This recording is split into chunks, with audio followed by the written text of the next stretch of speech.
If you have seen Godzilla minus one, don't even go into this movie ready to compare them. Don't do that because this movie is way different than what you got from Godzilla minus one.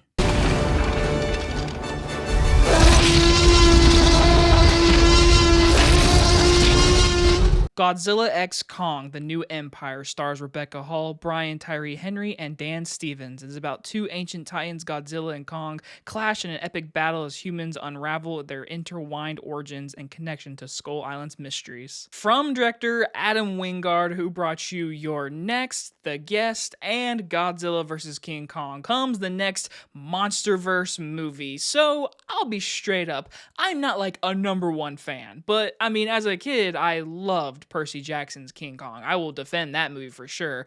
And I did grow up with the Matthew Broderick Godzilla movie, but in 2014, I really liked that Godzilla movie. Didn't care for Kong Skull Island. King of the Monsters was okay, and then Godzilla vs. King Kong was a great, like, welcome back to the movie theaters during the COVID times. But here we are, the next Monsterverse movie, and I can fully tell you, I saw this in an IMAX crowd. There was about 70 people in this auditorium.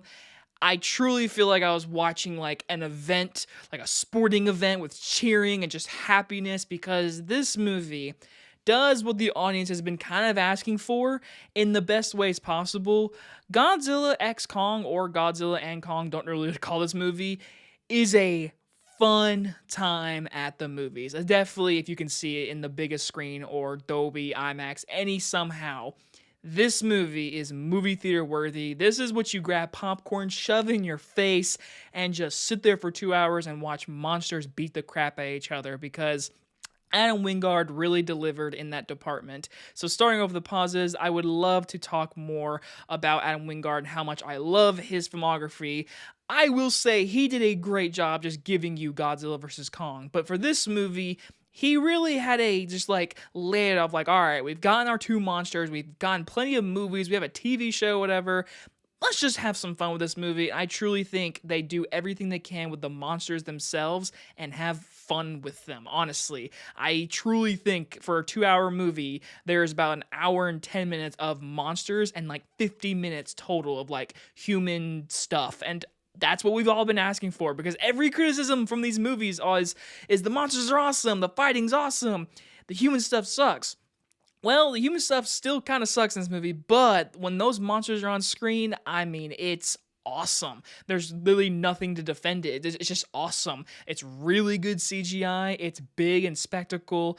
And when they deliver on these fight scenes, I mean, they deliver. I mean, there's no cutaways. Like this final battle scene, there's always like the big final battle scene. They cut away between humans like interacting with like the battle, whatever, and they've cut back to the battle. Not in this movie. You get full-on monsters. And with King Kong being our main character, honestly, you get a lot of time spent with him. Godzilla, I wish he was in it a little bit more, but when he is in it, he's freaking Godzilla. And when Godzilla and him are on screen, I mean, literally my crowd was cheering. Like it was such a fun movie when they are on screen. The movie just knows how to just impact and have fun and be explosive, even though they are destroying thousands of buildings and killing millions of people. But we don't think about that stuff. We're just thinking about how King Kong and Godzilla are gonna fight these monsters and save the world. That's all we want in this movie. And my gosh, it does that in the best possible way, in just a fun way.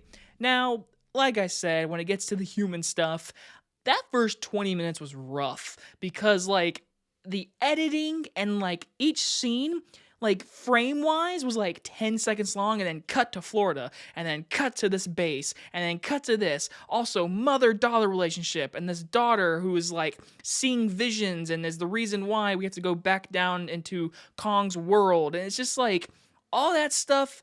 It just feels like our human characters are just there to push the story forward. That's it. I mean, you got Dan Stevens in this movie who is reuniting with Adam Wingard from The Guest, which is actually kind of cool to think of. That's why I'm wearing the Hawaiian shirt, because of Dan Stevens. Dan Stevens knows what movie he's in. Like, he's like, listen, this is a B movie with $150 million budget. I'm gonna just do my thing, and he does it. And Rebecca Hall's in the movie.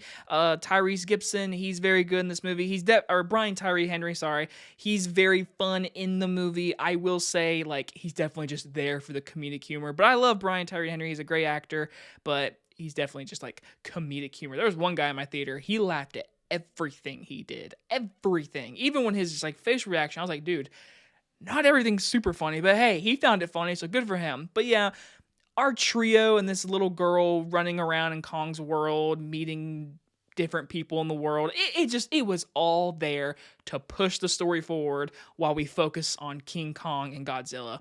That's what they're there for.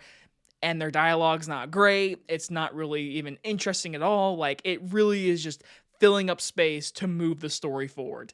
That's it.